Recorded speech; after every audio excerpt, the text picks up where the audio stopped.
Okay everyone, welcome back. Ito si Kristan. Ito si Ronald Llamas, At always ready. Yun. At ito ang Heckle and And Jive. Jive. Okay, Ronald. As usual, ang dami na naman natin pag-uusapan. Correct. Oo.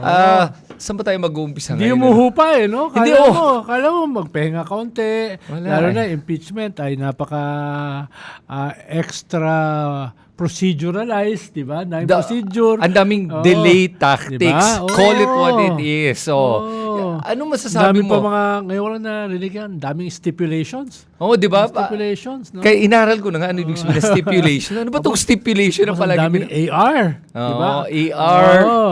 Tapos we will not agree na ano daw na gusto daw ng defense, may sarili akong kopya, may sarili kang kopya. At buksan lahat. Oo, sabay, Oo. kailangan daw ko-confirm pa natin na pareho. Anong sagot ni Lorna Kapunan? Magaling. Di yung sa inyo na lang ang gamitin natin. Kung Ayaw. wala kayong tiwala sa kwa namin, sa ebidensya namin, ebidensya nyo na lang gamitin natin. Diba? Ayun na nga, ayaw pa rin. Sa tingin mo, sige, bakit tumatanggi pa rin sila? Ano bang gusto nilang mapadaan na punto dito? Dahil alam naman nila yung ebidensya laban sa kliyente nila. Diba? Kaya nga dinedelay nila yung authentication, yung admissibility, diba? Doon sila nagpo-focus yung mga ganong klaseng detalye para mag-sign off yung mga tao. Ay, Diba? nako. Lalo na pag yung nangyari na talaga yung mga major na mga expose, at least wala lang nanonood. Napakahalaga kasi ng court of public opinion Diba? Totoo yun. Actually, alam na nga, tingin ko alam na nga ng lahat gaano ka-importante yung public opinion na nakikita ko dito, magaling yung strategy ng prosecution. Hinaharap nila yung mga tulad ni Lorna Kapunan, sinaligutan, yung mga medyo seasoned at marunong humirit. Yeah, tsaka marunong mag-play ng audience. Diba? Oo. Yung, hindi, para mabilis to, para manonood pa ako ng Odyssey. Diba? Oo. Sabi ni Lorna, diba? Or si Ligutan, nagwawaray, Oo nagsisibuano, nag-jinglish, diba? Sabi nga ni Kapunan na tuwa ko, sabi niyang, that's it, I will give in to my temptation. Yeah. Oh. Pero yung naawa ko naman kasi sa defense, kasi naman, bakit parang mga OJT yung mga nandun sa defense? Parang inutusan bumili ng suka. Grabe ka napunta naman. sa impeachment. Grabe naman. Hindi, itsura, mga bata. Ang babatang ano. Diba? Oo, diba? Oo. Talagang, hindi ko maintindihan kung ano Ano ba yan? Dahil wala sila makuha na magagaling? Hindi, malaking law firm yun. Yung Fortune. Saka maraming pera. May Narbasa. Oo nga. Diba? Narbasa Fortune law firm yun Hindi, Mga big time yun, ha? napag-usapan na natin to kasi nga tingin nga natin na ayaw masunog, masira itong mga to. Padalamuin mo. Baka mabuwasan ng kliyente, di ba? Padala mo yung mga OJT natin, sila na lang. Kaya naawa ako pag umaharap kay Kapunan tapos si Kapunan tinititigan sa wala na, patay tayo dito. Parang, bata, uwi ka muna, aral ka pa. Di ba yung mga ganun? Ito libro, pag-aralan mo muna. Bago ka. Yung mga senator judges ka, nabibigyan ng lesson ni Cheljok, no? Hindi lang yun. Ronald, tingnan mo ito yung problema ko sa ngayon impeachment trial. Sa sobrang grabe ng pagka-OJT ng mga depensa, nagiging defense lawyer na yung mga senator judges. Oo, di ba lang nahiya, di ba? Hindi, nakita mo si Amy Marcos? Oo. Pero supalpal naman. Oo, dahil hindi pala niya nabasa yung COA Circular 2015-01. Oo nga. No, dahil yung tanong niya kasi kay Kwan, napabalagbag pa, di ba? Oo. Sagutin mo ko lang yes or no. Wag mo na akong inaaway. Diba? Oo. Nakiusap pa. Bakit daw siya inaaway? Ang irit pa naman niya, wala namang katibayan na ginamit yan for personal use. Sabi niya, hindi mo nabasa yung circular. Yung circular, ang sinasabi, pag wala kang liquidation, ang presumption, ginamit mo for personal use. And Yung presumption At alam mo, para sa mga viewers natin, para maintindihan nyo kung bakit may presumption na ginamit for personal use and benefit, kasi Hindi mo na-liquidate. yun na nga ang simple. Ang ganda nga nung sinabi ni Kiko Pangilinan Teka lang, binigyan ka ng pagkakataon nung pinadala ka ng audit observation memo na pakiliquidate lang. Yun lang naman sinasabi natin. Pakibigay naman yung mga resibo at explain mo lang saan mo ginastos. Oo nga, buti nga, sinabihan ka para hindi ka maipit. Diba? Tapos binaliwala. Binaliwala. Nagpadala ng Padala mga uli. AR, Oo. mali-mali. Oo. Mali-mali ang mga date, walang date, mali-mali ang mga Oo. signatures. Tapos nagpadala ng notice of suspension. pwede ba pakibigay na lang yung mga resibo, sulat mo na lang kahit ano, isabi mo lang kung saan mo ginastos, Yes. na totoong ginamit mo for information Yes. gathering at totoong ginastos mo sa medicine. Oo. Hindi na nga sa mali ba o tama, pakita mo na lang ginastos mo. Wala pa rin. Oo. Umabot sa disallowance. Wala pa rin. Ang tanong ko sa'yo, Ronald, bakit kaya hindi na nga nilang isubmit na lang yung mga kailangan? Hindi naman mahirap gawin yun, di ba? I mean, kahit ikaw, kaya mo naman siguro gawin Kung yun. ginamit mo na maayos. Kung ginamit mo ayon dun sa circular. Kung ginamit mo ayon sa COA rules. Di ba? Kung hindi mo ginamit. Wala ka talagang maipakita. Di ba? Ayun nga Kwan mo na lang. Guluhin mo na lang. Oo, yun na nga Diba? Tapos sasabihin pa ng defense, hindi yan final hanggang umabot daw yan sa Supreme Court. Actually, very rare yung pinapaabot yung COA disallowance sa Supreme Court. Nga. Ngayon ko lang narinig yun Yun ang, Usually, pag COA disallowance, hindi na yan na-reverse. yun na nga. Actually, hindi Dahil naman... dumaan na yan sa mahabang proseso. Exactly. Dumaan yan sa proseso na umaabot ng halos 1 taon kung tutuusin. Kasi meron kang una, 15 days from AOM to notice of suspension. Notice of suspension to notice of disallowance, 90 days. Tapos after doon, may 180 days para sa final disallowance. May mga MR pa yan in between, di ba? Pero dito mo nakikita, para sa akin, 2 bagay lang naman yan eh. Kung hindi nililiquidate, 2 ibig sabihin lang yan. Either mahina yung internal control sa opisina ng Vice Presidente at DepEd. Pero ang interesting dito, bakit nagkataon na sa DepEd at OVP ang mahinang internal control? Pero sa ibang ahensya naman, okay naman. Yung DepEd naman dati, nakakapag-liquidate ng maayos. So, Tapos anong tingin mo? Ano yung ikalawa? Either mahina lang sila. Yung pangalawa, sinasadya talaga nila dahil wala tatlo pala to. Yung pangalawa, sinasadya dahil wala siya talagang pake na i-liquidate dahil tingin niya above the law siya. Entitled ako eh. Entitled, exactly. Bratinela. Diba? Entitled dito lang eh. Bratinela yung dito eh. Nilampas mong entitled eh. Kahit si Fiona siya sarek, hindi naman ganun ka-entitled. Oo nga, hindi nga eh. Kaya nga to Bratinela na. According sa tatay niya, by the way. So, yun yung pangalawa. Yung pangatlo, yung sinasabi mo nga, na talagang hindi nila ginamit sa tamang paraan. Doon sa tatlo, anong pipiliin mo? All of the above. Kaya honestly, ito lang honest opinion ko lang, nung narinig ko kasi nagsalita yung mga staff ng OVP at ng DepEd, nung pinakinggan ko sila, hindi ko kayo iniinsulto dito Nalungkot ako nung nakita ko na parang underqualified sila sa mga trabaho na binigay sa kanila. Halos naiiyak na nga yung babae na sabi niya, "Ma'am, pasensya na po. Inutusan lang po ako eh." May na-hospital pa nga, di ba? Oo nga. Yun yung testify next week. Baka ma-hospital ulit. Nako. Ayan na naman tayo sa pag na-hospital eh. Pero lagay uli ng brace. Hindi, eto nga di ba? Yung si Mary Grace Piatos nga bakit kaya medical allowance, medical aid ang binigay para sa informasyon? May sakit ba siya? Pero bibigyan mo ng 70,000 na gamot, yung potato chips. Ayun na nga eh. Nawala man lang. Di ba? Hindi, kaya interesting eh. Tingin mo, Ronald, may sisipot ba? Na Pinapatawag si na ito Piatos? mga tao. May sisipot ba? Wala, syempre. Ay, kung biglang may sumipot. Paano kung biglang may sumipot? Di, galing sa kwan yun. Sa ibang multiverse.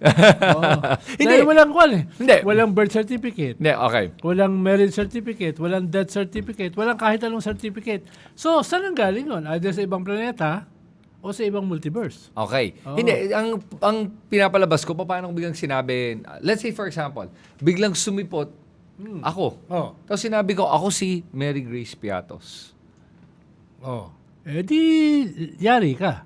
Dahil kukunin yung birth certificate mo, kukunin lahat ng proof of life. Hindi, sasabihin ko ako alias ko lang yan. Kasi yun ang pinapalabas nga nila. Alias lang yan at wala namang mali sa alias. So, nabigyan ka ng ganitong budget, saan mo ginamit, may proof of success ba? Kailangan may proof of success yan nga eh. Diba? Maraming kanya may binigyan ka ng gamot, 70,000. Ano yung sakit mo? Hindi pwede yan sa kwan hindi nga pwede. Hindi yan pwede Pero binigyan ka, saan mo ginamit? Anong sakit mo, di ba? Yari ka, pag may tumestigo, Kakatahi, may meriendahin yan ng mga prosecution. Lelechonin yan. Yari yan, di Oo. ba? Oo. Yari yan at natatakot ako para kung sino man yung susubukan nilang iharap. Diba? Kasi kung sino man yon talagang mayayari yan. Kasi nakita mo na nga, ngayon pa lang, si Amy Marcos ginagawa ng scapegoat yung mga disbursement officer, yung mga Oo nga. yung mga utos-utusan, Eh, nakakawa. every step of the way, nakapirma yung head of office, nakapirma yung vice president. Pero gusto nga niya ang makulong yung mga disbursing officer. Kawawa malinaw, talaga yung malinaw mga yun. yung president dyan, malinaw na yung rules. Kung sino yung head of office. Kaya nga Diba? nagagalit si Amy Marcos na bakit daw siya inaaway nung COA. Kasi ang linaw nga, accountable officer, the definition of accountable officer is head of agency. Yes. Ang linaw nun eh. Kaya, ewan ko talaga dito sa mga senator, lawyers, senator judges na defense lawyers, talagang, Hindi, okay lang naman maging senator defense lawyers. Basta ayusin mo yung mga argumento mo. sa bagay. Di ba, ayusin mo naman. Ito si Robin Hood Padilla. Huwag mo na daw tawaging Robin Hood. Oh. Nakakainsulto kay Robin Hood Oo nga, daw. bait-bait nun eh. Bait Idol ng ko yung totoong bata ko Robin eh, Hood di ba? Lalo na si Marian, yung kanyang jowa. pero yan, ang problema ni Robin Padilla, ano nga? Biro Ayoko mo na naman. pag-usapan yan eh. Biro mo naman. Tinanong yung COA, saan ka ba pinanganak? Oo nga. Saan ka nag-aral? Nakapunta ka na ba ng barm? Nakapaglibot ka na ba sa mga bundok? No? Alam mo yung anniversary ng Communist Party of the Philippines? Yung anniversary nila, hindi sila umatake. Ibig sabihin, successful yung confidential fund. Oo nga, nagkakalat Diba? talaga to si Galing ng Padilla logic, eh. diba? Oo. Mga terorista hindi na naka-atake. No? mga- Bakit? Dahil sa confidential fund at saka intelligence fund, di ba? Bibilib ka. No? Yung mental gymnastics na Siya- ginawa talaga ni Robin Siya lang ang Padilla. kayang gumawa nun. At Grabe. pinagmamalaki pa niya dahil number 1 daw siya sa survey. Yun na nga eh. Di ba? Ronald, nabanggit mo nga yung survey niya. Sige nga, gusto ko nga tanongin sa'yo. Anong ibig sabihin nun na marami sa ating mga kababayan ang gusto pa rin bumoto kay Robin Padilla? Well, Dahan-dahan ha, baka may ma-offend hindi, ka. dalawa yan. Halimbawa, sa isang survey, tied naman sila ni Vico Soto. Okay. Ibig sabihin, merong kalahati na mahalaga pa rin sila yung name recall. Nung tinanong sila bakit, natawa lang sila. O dahil, ang una pumapasok sa isip nila, si Robin, tawag doon name recall. Patay tayo. Walang siya kinalaman talaga. yung substance, di ba? Pero at the same time, meron kang kalahati Na? naghahanap ng mga Vico Soto. Di Mm. ba? So, kunyari, cup half full, half empty. Okay. Pero mga naghahanap na yung unang response nila sa isang survey, yung unang papasok sa isip nila. Siyempre, Tama. unang papasok sa isip nila, si Robin Padilla. Oo. Pero meron naman na mas discerning na. Oo nga. Di ba? Katulad ng kalahati, Vico Soto naman ang gusto. So, kung baga, kailangan talaga natin. Kasi kung titignan natin yung graph ng population, may bell curve yan eh. Hmm. Karamihan nandito sa gitna. Hmm. Nakahati yan sa mga Robin, Hmm. saka sa mga Vico. Mas marami ng konti yung mga Robin. Kailangan na itulak na dumami yung mga mas pipiliin si Vico kaysa Or Robin. katulad dito sa survey ng Okta, sila pa lang kasi yung may survey period na inabutan yung first 3 days ng impeachment. Yes. Anong sinasabi nila? Bumaba ang approval rating ni Yes. Sara by 8%. Mhm. The biggest decrease, no? Yep. Sa kanyang 8 percentage point. Bumaba rin yung presidente ng mga 4 or 5. Oo nga. Pero ito yung first time na malaki yung ibinaba ni Sara. Yes. At ito ay tingin nila dahil dun sa medyo na-cover yung first 3 days. 3 days pa lang yan, hindi pa yung iba. Oo nga. Oo. So, curious ako ano mangyayari pag dumating yung survey ngayon na nasa... Baka tamaan pa rin siya. Pero kahit hindi ka bumaba, nega na ikaw ay nagpa-plateau. Dahil ikaw lang naman nagpakilalang kandidato eh. Oo nga. Si Lenny na hindi nagpakilala, Tumaas na sabing no siya, single digit na lang yung lamang. Yep. Di ba? 8 to 9 percentage points na lang ang lamang. At nagsabi pa siya na hindi siya tatakbo. Can you imagine, Oo. hindi ako tatakbo, pataas pa rin ang pataas. Oo, di ba? Ang hirap tumanggi sa ganung panawagan ng tao. Paanong kinakayang ni Lenny na takpan ng kanyang tenga at isip sa mga ganitong sigaw ng taong bayan? Hindi naman niya tinatakpan. Gusto lang niya unahin yung mga proyekto sa Naga. Dahil kakapanalo lang na mayor, Sa bagay. tapos iiwanan na niya, tapos wala pa siyang ipapakita. No? Kaya nga ngayon, ang daming projects na Naga. Totoo, marami Diba? nga. May mga kalsada, Mga mahigit bilyon yan, tapos may mga ospital, no? So, tingin ko, pag yung mga programang na yan ay tuloy na, baka tsaka niya i-consider. Pero ikalawa, mas mahalaga, yung mismo mga tiga-Naga magsasabi sa kanya, Ma'am, Yun nga, no, okay na. okay na sa amin. Oo. Dahil kahit hindi ka tumakbo, kung mananalo yung halimaw, Naga. Yun. Ganun ba? Grabe, halimaw talaga. Ganun, di ba? Ganun yung argumento no? May nabalitaan ako na kumakalat daw na pag ma-convict daw si Sara Duterte, ang plano daw ng pamilya Duterte ay si Baste, yung patatakbuhin. Plan B. Yung iba naman, si Robin Padilla. O si Robin daw, Ako. Meron din mga nagpaplano na Bongo. Diba? Oo. Okay, sige. Sa tatlong yon, sinong katanggap-tanggap doon? Meron ba? Wala. Wala. Kung tatakbo sila. Kung ganun din, Kung ganun din, Yun lang pala, di ba? Oo. Hindi, pero... Ang habol ko lang dyan, yung presidential debate. Yun lang. Ay, hindi naman pupunta. Yan ang, alam mo, yan ang kinalulungkot ko. Dapat ibago natin sa ating COMELEC rules. Required ka mag-attend. Pag hindi ka mag-attend, tanggal ka sa balota. Oo. Para maiipit talaga sila na mag-attend kasi alam na nila yung strategy na ginawa nila pero kung Don't debate. Win. Pero kung ikaw sila, makikipagdebate ka ba Hindi. sa akin? I mean, naiintindihan ko nga Kita mo naman yung kalidad ni Sara Duterte. Diba? Ang hina niya. Ang Diba? hina makipagdebate yun. I mean, kahit na hindi ka marunong magdebate, sorry. Binato siguro ako ng mic, no? Tingin mo? Hindi lang, Mike. Lahat na pati yung camera, ibabato niyan sa'yo. Pati yung podium. Pati yung podium, ibabato sa'yo nun Ganun ka-violente yun Pero Ronald, sa mga ibang bagay naman, napansin ko din nga na yung ating DOJ ay kumikilos talaga ngayon. Ang daming mga sinasampahan o handang isampang kaso. Ngayon, yung meron na, yun na nga, narinig na nga natin, lumabas na nagtataka ako bakit nawawala si Loren Legarda sa Senate impeachment trial. Hinabol niya kasi bago magkaroon ng whole departure order, katulad kay Cheese tsaka kay Speaker Martin, nakalabas na siya ng bansa. Parang may imagine mo ba si Loren na nakakulong kahit isang araw lang? Hindi niya ma-imagine yun, di ba? I'm trying to imagine. Si Lebiste, nakakulong mga 2 araw. Hindi papayag yung mga yan. Kahit 1-2 araw lang. Kaya nasan sila ngayon? Sabay, last Sunday. Ha? Nasa, Bali? Nasa Paris. Sa Paris? Paris na. Akala ko nasa Hong Kong. Hindi. Nag-stopover lang dun si Kwan. May kinuha lang. Pero Nasa yung... Paris? Paris sila pareho. Social Sino pa yung ibang nasa Paris? Di ba si Zaldico nasa Paris? Yun, nakuha mo. So, bakit nga Paris? Sa lahat ng pwedeng puntahan, bakit nga ba Paris? Nakikipag-meeting na. Siyempre, ang chance lang naman nila na makabalik.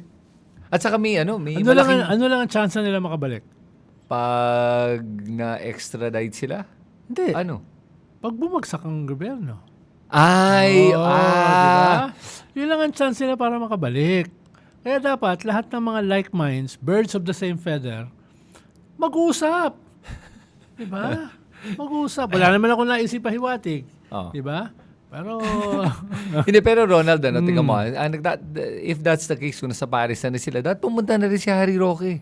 Puntahan na niya sa Paris. Schengen yun, madali yun. Oo. Madali yun, Schengen. Pero kinakabahan kasi si Harry, baka bigla siyang damputin. Kasi wala na siyang visa, di ba? Wala siyang passport. Wala siyang passport pala. Oo nga. Bigla siyang may appeal siya dahil na-reject na, alam ko yung kanyang asylum Wala na, Pero may appeal. May appeal pa. Pero wala ng passport. Nako, yari to si Harry Roque. Okay. So anong dating sa'yo no na sinampahan na ba? Hindi pa? O sasampahan pa lang? Natakot Sinampahan na? ng PI. PI pa lang. Ibig sabihin, PI talaga? Within pa lang yon. No? Wala pa yun sa Sandigan Bayan. Pero yan, pwedeng bumilis, pwedeng bumagal. Pero yung kay, mabilis Yung kay Marcoleta. Kasi naman umamin yun Ibang level kung umamin ka. Pero may iba pa siyang pwedeng isampa sa kanya, yung flood control. Ayun pa. Parang si Alan Peter. Okay. Diba? So in fairness naman, kay Alan Peter, at least siya hindi umaalis ng bansa. Si Cheese, hindi. Si Joel, hindi. At least sila, pinaninindigan nila. Pero madalas din bumiyahe yun. Madalas din ba? Madalas din bumiyahe. Siguro pag wala pa naman PI siya. Wala So medyo malayo-layo pa. Unless doon na siya mapapa-PI. Tapos aalis. Oo nga. Okay. Pero kung Nung simula kasi, 2 ghost projects. At sabi ni Alan, pag merong ghost project, ako mismo mag-report, di ba? Mahigit 10 na. Lumalabas ngayon? Mahigit 20 na. Okay. No? So, parami ng parami. Biro mo, may mga sloping project sa DPWH. Yeah. Wala namang slope. Pwede bang mag-vlog sa loob ng kulungan? Hindi. Hindi. Pwede mag-live selling? Hindi. Paano? Hindi rin. Cellphone mo, kukumpiskahin Oo. No? Bawal yan. Dapat ka, pati peluka, bawal no? Pinayagan yung isa. Oo nga. So by the way, bagitin ko lang na Pero kung ikaw, nakakulong ka, magpepeluka ka ba? Ba't ka ba magpepeluka sa loob ng bilanggo? Diba? alam mo, tignan natin kung anong mangyayari dyan. Pero balik tayo kay Leviste. Meron pa siya isang pangkasong hinaharap ngayon. Human trafficking. Human trafficking, Yan, honey honeypot. trap, honeypot. Honeypot, no? Tapos hindi lang pala si Recto, may mga iba pa na gusto silang honey trap. No? Buti sa atin, wala nag-honey trap. Oo nga. Hindi, alam mo bakit? Sa tingin ko lang Kasi walang maniniwala kung may mag-honey trap sa'yo. Wala. Oo. Kasi kung sino sumubok nun, mayayari yun. Nakikita ko na Patay yun talaga Oo, kaya nga, nagseselo si Kwan yung anak ko, si Labri Granada. Ba't ang dami niyang death threats, ba't ako wala? Alam mo, oo nga, at least yung ginagawa ni Leviste, hindi death threat, Oo, blackmail lang. Pero ang problema, yung honey trap, hindi nag-work sa Pilipinas Yun na nga dito, the era pa framework. Proud pa. Diba? Oo nga proud pa Totoo. No? Alam mo, kaya nga... Siguro sa ibang bansa, pwede. Pero dito... hindi sila nahihiya Pero alam mo, ito yung napansin ko nga, For example yan, yung honey trap na yun na nangyari, marami kasing sa ating mga politiko ngayon ay parang, syempre, nagdududa yung taong bayan sa mga nangyayari sa katotohanan kasi parang gulo-gulo ng kwento. Pati dyan sa honey trap na yun, naguluhan ako sa kwento nung kinuwento siya ni NBI Director Matibag. Paano ba talaga nahuli? Umamin lang daw. Parang tanga naman tong, parang tanga naman tong bugaw na to biglang umaamin. Parang nahuli siya sa ibang kaso. Sa human trafficking daw. Bugaw. Doon siya kumanta. Pero bakit siya kakanta nun? Ibang usapan na. Baka ginawa siyang witness. Baka finirish yung kaso niya. Okay. Ako lang, I'm gonna play the devil's advocate. Kasi tingin ko lang, baka pwedeng nangyari. Sinabi, nahuli ka ng honey trap. Nahuli kang human trafficking. Sige, ganito. Hindi kita kakasuhan ng human trafficking. Sabihin mo to. Pwede ba yon? Oo, pwede yon. Pero ibig sabihin, kung may digital footprint. Yun. Kung may mga text Yun. sa kanya, yung mga accused. Di yari yun. At saka yung mga abogado. Hindi mo na makuha yun Hindi mo na maitago yun. Totoo. Si Paras. Si Paras. Nagte-text sa'yo. Kaya ito nagte-text. Lalabas siya. Ayun. Okay. Lalabas siya, no? So, ang nakikita ko kasi dito, just to be fair to Leviste on this one, wala naman ata na direktang nag-message siya dito sa Bugaw. Ang lumalabas, si Jing Paras ang nagsasabi na si Leviste daw ang magbabayad nito. Yun lang. Oh, yes. So, that's still... Pero kung maipit si Jing Paras, ipitan niya kasi pwede niya, papakita na niya, kakanta na yan. Ayun. Or kukumpiskahin yung kanyang cellphone. Nagde-delete na yun ng mga text Kahit walang dyan. It's forever. Sa bagay, kaya namang ikukunin yan sa telco. Sa telco. Nasa cloud dyan lahat Okay. Okay, so kung ganon, sige, good luck na lang kay Leviste. Grabe, sa edad niyang yan. Hindi, pero si Jing Paras, Saka puti-puti ni Leviste, can you talagang imagine? talipandasyon. Talagang kanyo, na-videohan yun dati, nung congressman siya. Kinukupit yung cellphone ng kapwa congressman. May video Si Congressman Tom Villarin. Ano nangyari doon? Bago yung cellphone, bago yung iPhone. Kinuha. Kuhang-kuha sa video. Si Jing, yung pala yung kay Jing Paras. Hindi, notorious yan. Okay, ko nga. Pero sabi ko lang... Tawag nga dyan dati sa Congress, Martillo Gang. Ganon? Mga kanyan, mga tirador. May notoriety yan. Ay, wow, okay. Pero kaya bagay na bagay siya as political affairs ni Digong. Ay, nako. Siya yung naging... siya ba yung naging political affairs ni Digong? Gusto mo sabihin ko anong ginagawa ng political affairs? Mr. Political Affairs? Ako ba? Political ba? Ah, gusto mo sabihin? Ha? Gusto mo sabihin? No. Ano nga, sabihin mo na. Political affairs, kung ano yung gusto ipagawa sa'yo ng presidente. Off the books, off the record. Hindi naman, no. Hindi naman necessarily. Oo. Not necessarily. Ang trabaho mo, to make things happen. Yon. Whatever Ano, ways are possible. Within the rule of law. Within the rule of law. Okay, sige. Oo. I will take that with a grain of salt. At least ako, hindi ko alam yung iba. Oo. Ay, baka siya may alam. Ano yan? Naging political affairs yan. Si Francis Tolentino. Oo. Yan. Hati sila ni Paras eh. Oh? Ano, naging senador siya eh. Pero Nung okay. naging senador siya, si Paras ang ipinalit. Hindi ko alam bakit. Diba?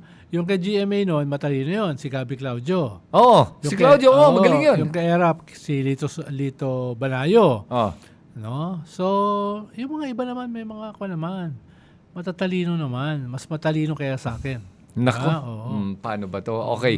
Tapos, Ronald, ano pa ba yung mga nangyari ngayong linggong to? Ang dami kasi. Teka, Si Bato daw, nahuli na, di ba? Ayun na nga. Naniwala ka ba ron? O distraction lang? Ako kasi, Oh. alam mo, I have a tendency na hindi ako magbabalita o magkakalat ng kahit na anong informasyon, hindi pa sigurado. Oh. Kaya nung nakita ko siya, inaantay ko lang, tinitignan ko ano yung mangyayari. Pero yung dalawa nating kaibigan, Na-excite confirmed daw.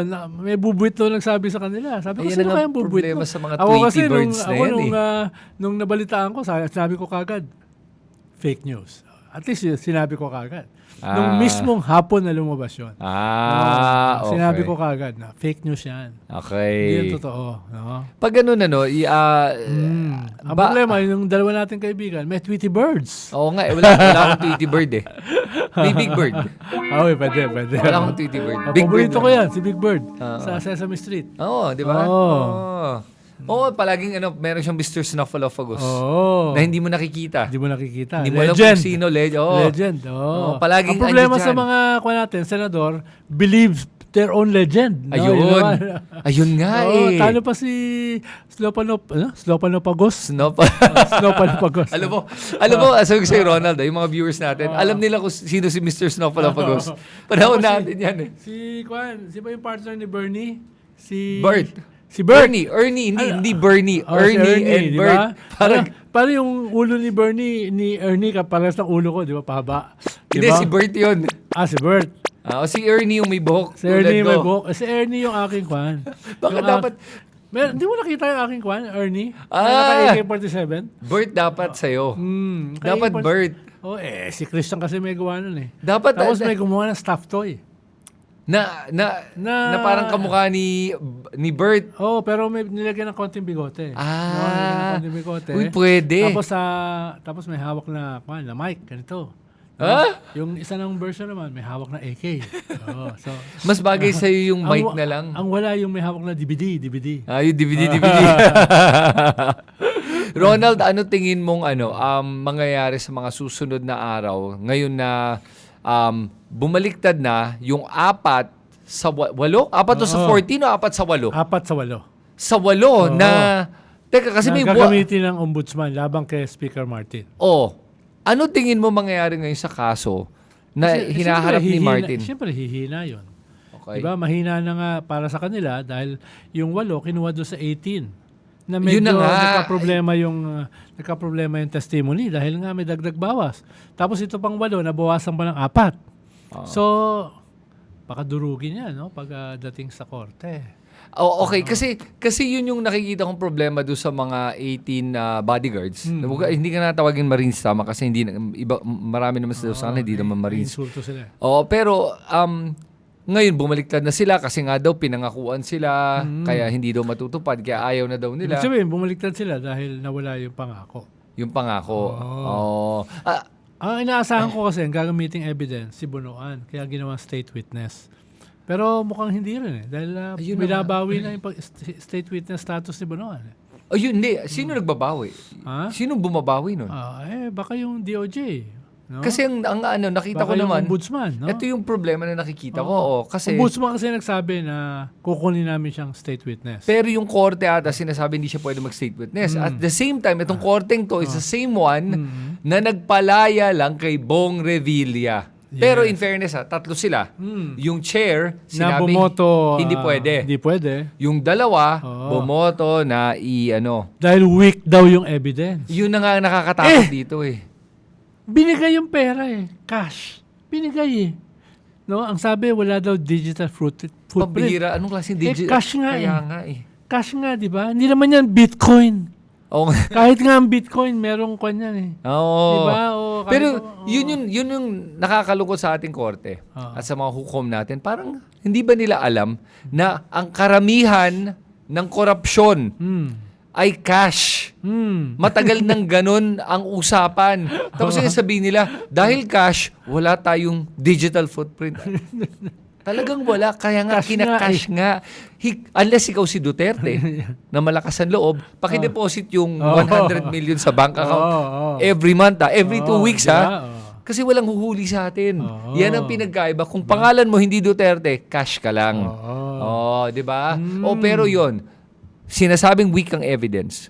At ang problema ko nga doon, etong si kapangalan mo, si Justice Ronald Bernardo. Pag nakita mo yung history niya, hindi ko sinasabing history will repeat itself. Pinanood kita nun Pero Nung pinalaya niya yung mga binay. dalawang binay, In spite of the- pamilyang binay. Ibig sabihin, yung parking building at saka yung hospital, okay lang talaga na overpriced. At hindi lang yun. Oo. Nung pinalaya, hindi lang yung mga binay pinalaya, Oo. pati yung mga all the city officials na involved, lahat nakalaya. Dahil Oo. sinasabi nitong judge na to Oo. na wala daw enough evidence na may nangyaring pagnanakaw. Oo. So, ang galing niya talaga, no? O nga, sino? Ang judge. Isipin mo may Nandun yung overpriced na parking. Andun yung hospital, Oo. andun yung parking building. Na overpriced. Tapos hindi ebidensya yun. Pero wala daw nangyaring kalokohan. Oo. Ano to? Ghost? Oo. Ang gumawa niya to? Oo. Ghost evidence. Ghost evidence. Oo Oo. nga eh. Diba? Kaya ang hirap paniwalaan yung mga ganitong hukom natin na Sana hindi siya ginamit. yung kwan. Sinabi din niya weak evidence by the way. Yun ang Oo. reason din kung Oo. bakit daw binasura. Sana hindi siya yung binabanata namin nung panahon ni Marcos, yung mga kwan. Criminal in robes. Na dati. Hindi. Hanggang ngayon. Mga dalawang Chief Justice of the Supreme Court ang natanggal, di ba? Oo nga. Na-impeach. Oo nga. Dahil sa kanyang anomalya. Chief Justice na yan. Meron bang pwedeng pwede ba Lalo na yung mga RTC. Lalo na yung mga Sandigan Bayan. Court of Appeals. Lalo na yan. pero pinaninindigan niya. Sabi niya, okay lang yan. Ganyan talaga ang reaction ng ombudsman natin. Natural lang daw yung ganung reaction. Bitter. Pero paninindigan daw niya yan. Di palindigan niya. Yun na nga eh. Hindi, pero sa akin kaya importante na starting now, kailangan malaman natin yung mga pangalan at mukha ng mga hukom natin. Yes. Kasi, Pero mo, ombudsman, sinabi publicly na tinrabaho. yun na nga eh. Alam naman natin kung ibig sabihin ng Oo. trinabaho. di ba? Ano, Ronald? Oo. Paki-explain. Ano ba ibig sabihin ng trinabaho? Ibig sabihin ng trinabaho, binili. Binili. Ganun yun. Oo. Ganun kasimple. Oo. Kasi ikaw nagsabi nun, hindi ako. Hindi, lang definition ko ng tinrabaho. At least yun ang definition mo. Oo. Ah, At hindi ako nagsabi nun. yung ombudsman. Ombudsman na nagsabi nun. At sinabi nga ng ombudsman, Diba? kakausapin daw niya yung Supreme Court Oo. Justice, yung mismong... Actually, uphill na yan. Theoretically, pwede pa naman, motion for reconsideration yan. Pero hindi yan ganun kadali. Talaga? Ibig sabihin yung history niyan. No, usually hindi yan ino-overturn. Hindi, Ronald... Kahit yung yung chairman mismo, ibaboto. Usually kasi before, dapat dyan consensus. No? Tapos binawi yon. Dati hindi pwede yung 2 out of 3. Dapat 3 mismo. ganun? Oo. Kailan nagbago? Several years ago.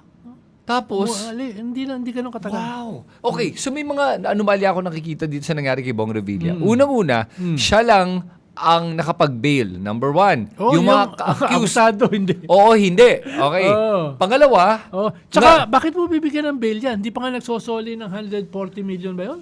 125 million. Oo. Hindi pa nga nagsosoli. Oo nga. At saka hindi lang yun. Ano pa, Ronald, ang problema ko ba dito ay first time ako nakarinig. Ako ko lang kung meron historically, may pwede natin i-check, na isang non-bailable offense ay naging bailable. Dahil daw weak ang evidence. Dahil weak evidence. Wala Pero daw, ako lang para sa akin. Ako wala lang. daw footprint. No? Hindi ako hukom, hindi ako abogado, pero ito naman sabi ko, kung may humaharap sa kasong korupsyon, malversation of public funds, sana naman err on the side of caution. Yes. Yung alam mo na ngang pinagbibintangan to ng sa dami-daming perang posibleng ninakaw niya, edi iwan na lang nasa kulungan. Bakit kailangan pang gumawa ng exception dito kay Bong Revilla at dahil sa ginawa niya yan? Narinig mo yung balita? Oh. Na yung mga ibang akusado nagmo-motion for reconsideration for Oo. bail na lahat. Oo. Si Jinggoy din nagmo-motion lahat nata na. for lahat na. Sabi na Lahat kung na. siya pala pwede. Oo. Pwede. Bakit Binuksan kami hindi? nito ang can of worms. Yes. Oo. Mr. Justice Ronald Bernardo. Yan, oo. Hindi ka namin kakalimutan. Talagang totoo, bitter kami. Yeah, totoo. Diba? Oh. Bitter talaga kami. Pero hindi lang kami. Hindi lang kami ang bitter. Sa mga nanonood, Oo. kayo ba bitter kayo sa ginawa nitong Justice Ronald Bernardo na to? Kasi kailangan niya malaman talaga eh. Oh, basta huwag kang magkamali ha. Doon lang kami sa first name magkapareha. Sa first name lang. Oo. Pero Ronald, yun nga eh. Yun ang nakikita ko talaga. Kaya nahihirapan tayo laban sa korupsyon. Dahil kahit na anong gawin ng executive department, kahit anong gawin ng legislatura, pag itong judicial system natin ay hindi tumutulong sa laban, fail palagi. Kaya wala pang nakukulong. Kaya nga kasama sa ating political crisis ay yung crisis ng ating institusyon ng hustisya. Diba? Matagal na yan eh. Pero ngayon, lumalabas, kitang-kita mo, ang kakapal na mukha Oo nga eh. Diba? Ang Ayun. kakapal ng mukha. Hindi man lang nahiya kahit konti. Diba? Oh. So, kailangan ba mag-lifestyle check sila? Oo. Dapat i-lifestyle check na yung mga yan. Baka, Para maikanto na yung mga yan. baka diba? walang digital footprint. Yun. Pero, si... Wala tayong sinasabi na ano. Si Bong Revilla ano, may digital footprint. Kaya nga pinapasoli yung 123 million, di ba? Yun na nga May eh. digital footprint yun. Hindi naman naisoli. Yun na nga eh. So, ang linaw-linaw ng kanyang track record. Tapos, binail mo. Tapos sasabihin mo, hindi pa naman tapos yung kaso. Yeah. Hindi pa naman ito yung guilt. Pero- ang usapin dito, non-bailable nga eh. Nakikita mo yung punto na pinapalabas sa amin ni Ronald dito na the fact that it's non-bailable to make an exception. Grabe naman, ang lakas ni Bong Revilla sa judge na to para mag-agree ang isang non-bailable gawing bailable. Maintindihan ko pa kung bailable yan eh. Mas kaya pang depensahan eh. Yeah. Ito non-bailable, gagawa ka ng I-lifestyle exception. check yan. I-lifestyle check. Wala naman tayo sinasabi pero Hindi ako may sinasabi. Tignan natin yung kanyang salin. Di ba? Okay. Tignan natin yung kanyang salin. Hindi naman yan impeachable official, di ba? Oo nga. Pwede yung i-lifestyle check. Para lang malaman natin. Ito yung sahod mo. Oo. As Sandigan Bayan. No? Alam mo, Throughout the years, ito yung sahod mo. Di ba? Ano yung kayamanan mo ngayon? Itatriangulate lang yan. Yung mga bahay mo, mga lupa mo, yung mga kotse mo. sinong gagawa niyan? Yung mga trips mo. Hindi, tatawagan mo DOJ? lang. Ombudsman? Ombudsman. Ombudsman. Pwede DOJ, tatawagan mo lang dyan yung LRA eh. Ano bang kayamanan nitong ugok na to? O, tatawagan mo LTO, ano bang may-ari ng mga kotse nito? No? Tatawagan mo ang Bureau of Immigration. Ilang beses ba mo ang biyahe ito, tsaka yung kanyang pamilya? No? Alam mo, Saan? naririnig niya tayo, by the way. Tatawagan mo yung AMLA, di ba? Tatawagan mo yung mga bangko, no? Para malaman natin. Para malaman natin. Kasi hindi pwedeng hindi pwedeng ang tinitignan lang kasi is legislative, executive branch, kailangan din yung the judicial branch talaga. Yes. Example yan. Oo. No? Kung seryoso, Problema kasi walang natatakot eh. oo. Tingin nila untouchable sila eh. Tingin ng mga Diba? karamihan ng mga judges untouchable sila. Criminal and robes, di ba? Okay. Oo. Tatakot ako sa, alam mo, yun ang problema kasi. Yung mga justices kasi, mga judges, matatapang yan kasi alam nila yung batas, kaya nilang paikot-ikutin yung batas sa gusto nila. Kaya nga yung mga kaibigan natin indirect contempt eh. Oo nga. Actually, Wala. Community service lang yan. Pero tinapon na binasura na rin naman yun eh. Pero ito pa pala yung isa pa pala. Yung interesting na nangyari sa impeachment. Balik tayo sa usapan ng impeachment kasi naalala ko lang to eh. Na nakakatawa yung OJT ng depensa na nagbabanggit ng kung ano-ano na sabi niya, hindi, sabi niya, we will not stipulate at we disagree at we filed a petition with the Supreme Court na itong hearing na to ay fishing expedition. Kaya hindi kami sasang-ayon sa pagpapakita ng kahit na anong ebidensya. Literally 1 minute after she said that, labas sa social media, Supreme Court dismisses the petition dahil moot na daw. Tinanggap na eh. Parang nanonood yung Supreme Court na sabi niya. Tsaka hindi mo naman kailangan maging matalino sa batas. Oo. Di ba? Hindi mo naman kailangan maging matalino sa batas. Alam mo na yun eh. Di ba? Talagang pinipilit nila eh. Pero nakikita mo lang talaga na isa lang ang pinapatunayan ng mga Duterte at mga kaalyado nila. At yes, nilalahat ko sila. Kasi ang napapansin kong pare-pareho sa kanilang lahat ay lahat sila pag kumilos parang labag sa batas.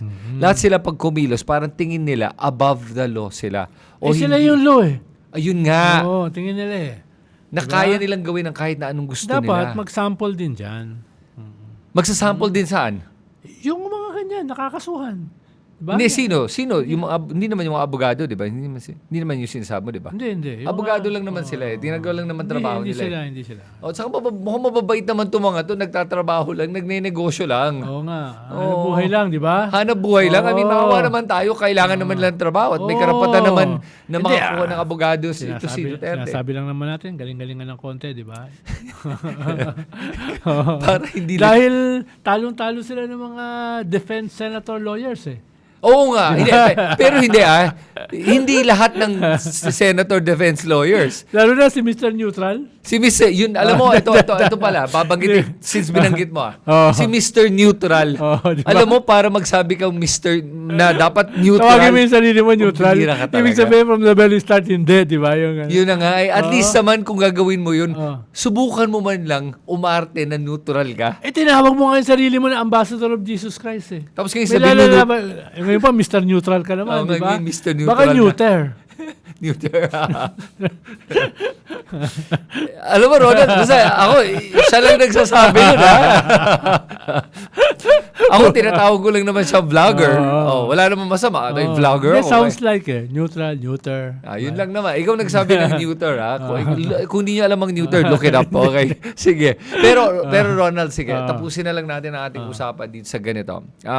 Sa mga susunod na araw at linggo, at umaabot na nga tayo sa wala pa tayong midway, no? Wala pa? Wala pa. 1/4 pa lang? Wala pang 1/4. Sige. Ganito.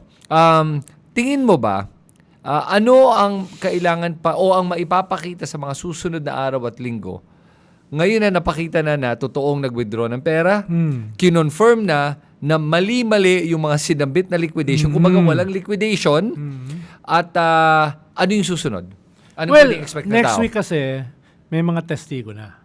Diba? Hindi na lang COA. Nandun pa rin yung COA, pero may mga testigo na, mga hostile witnesses. Galing mismo sa DepEd, galing mismo sa OBP. No? Kasama na yata dyan yung isang nag-collapse, yung hospital. Yes. So kasama na sila dyan. Naawa ako doon sa nag-collapse, by the way. Kaya sana, parang yung prosecution, hindi pa pirme yung kanilang desisyon na magpapatawag ng mga testigo. Mga smoking gun na testigo. Bahagi nila ay naniniwala, baka sapat na yung documentary evidence. Baka sapat na yung COA reports, bank reports, tax reports, no? Para ipakita na hindi fit yung Vice President. Right. No? Ako naman, may court of public opinion eh. Yep. At yung court of public opinion, hindi yung tumitingin sa mga dokumento. Ang nakikita nila, mga testigo na nagsasabi, uy, dinala ko ito dito. Dinala ko ito sa ganito, etc. Ganitong oras, ganitong lugar. No? Ganyan-ganyan. Katulad ng ginawa ni Maldeaga sa Justice Committee. Yung mga tao, yun ang pinihintay. Okay. And para sa akin, Ronald. At sana ipatawag yun. At saka sa akin, Ronald, simple bagay lang to para sa akin. Ganito lang. Hindi fit for public office talaga itong si Sara Duterte dahil simpleng pag-liquidate, hindi magawang tama. Sumunod lang sa batas, hindi magawa. Hindi magawa na sumunod sa proseso o ayaw sumunod sa proseso. Isang tao na pag mag-isip ay panay banta o pagpatay ng tao, hindi fit for office. At yung simpleng sabihin mo, eto confidential funds, sana naman ginamit mo talaga for intelligence gathering man lang. Kahit yun man lang, hindi man lang niya magawang tama. Oo. Tapos Hindi, pero sabi ni Robin, napigilan daw ang insurgency at saka terrorism. at naniniwala ka kay Robin. Diba? Alam mo, sa akin kung ikaw naniniwala ka kay Robin Padilla, actually, teka lang, I don't think may mga nanonood sa atin na nanonood kay Robin Padilla, na-realize ko. Pero nung pinanood ko, nakabuka bibig ko eh. Alam mo, narinig mo na lahat eh, di ba? Ako, hindi, kumunot yung noo ko eh. Ayun na pala. Saka pinanganak. Oh. Saka nag-aaral. Nung Nakabisita ka na ba ng barm? Nakapaglibot ka na ba sa kwan? Sa bundok? Di ba? Nung nagtatanong siya talagang saan pupunta to si Robin Padilla sa questioning niya? Sa bundok ba? Sabi pa naman niya last week, komunista siya. Oo nga. Diba? Inulit niya. Sabi niya, alam mo ba, dahil ako mismo, alam ko na ang bilang komunista o parang ganun, binanggit niya ulit. Parang pambihira talaga. Pwede bang i-red tag ng mga Duterte na si Robin Padilla bilang komunista at Yes. di ba yun ang hilig nilang gawin pag komunista na gusto nila ipapatay o gusto nila ipakulong? O yan na, umaamin. Maamin, lantara, di ba? Yan na eh. NTFL-CAC. Oh, hello. Calling NTFL-CAC. Meron pa ba? Wala na, di ba? Wala Wala. na, di ba? Hindi ko na rin. Parang meron pa yata. Kung meron pa, wala na. Bahala na sila doon. Okay. Anyway, sa mga viewers natin, salamat sa pagpapanood nyo. Ronald, marami na nagtatanong kung saan ba natin to gagawin at kailan. Alam mo, naghahanap na nga ako ng venue. Yung Kung saan pwedeng makapunta ang mga tao at mag-enjoy. Open na kwan. Ang tawag dyan, open Jekyll and Hyde. May naisip, sige, ngayon na nag-usap tayo, may naisip na akong venue. May parking, tapos pwedeng live audience, may pagkain. Sige, pagkausapin ko na sila, pag umokay ito, Ronald, Yes. baka matuloy na itong live natin with all our viewers. Marami nag-aantay at may mga taga Cebu. Nag-once na tayo. Oo nga, pero ngayon talagang ito open na ngayon At meron nga tayong mga viewers from Cebu na sabi nga nila, bigyan ko daw sila ng few weeks notice kasi lilipad pa sila from Cebu para pumunta manood sa atin. O, sa mga viewers na yan, hindi sila dapat... Salamat. At gagastos pa kayo para panoorin yung aming walang kakwenta-kwentang programa. para makita si Ronald mag-heckle. Hindi kami comedy show, by the way. Hindi ito comedy show. Although once in a while, pinagtatawanan natin. Oo, hindi. Yung mga senador, Oo. yung mga, di ba? Pero kung Yung mag-e-enjoy mga ka. Yung mga neutral na senador, di ba? Oo. At mali mo, baka imbitahin natin yung mga ilang senador para mag-guest dito sa ating Bakit hindi, di ba? sa ating podcast. Bakit hindi, di ba? Sige, with that guys, salamat sa inyo lahat at abangan nyo itong live na gagawin natin. Ma-announce yan hopefully very soon at magbibenta na rin tayo ng mga mugs. Yan, Mercs. Mga merch natin. merch. Mga merch natin, ha? Okay, so pag nagustuhan niyo ang aming programa, huwag niyong kakalimutan mag-subscribe sa ating YouTube channel at palagi ko sinasabi sa presyo ng isang kape. Buwan-buwan, makakatulong sila sa ating advokasya. Yes. Kasi sa ngayon, tubig lang ang iniinom namin. Kaya kung kaya niyong maging paying member, click lang niyo yung join button. Yan. Okay, salamat sa inyo lahat. Ito si Salamat. Kristan. Happy weekend sa inyo lahat. Okay, ito ang Heckle and Jive. Jive.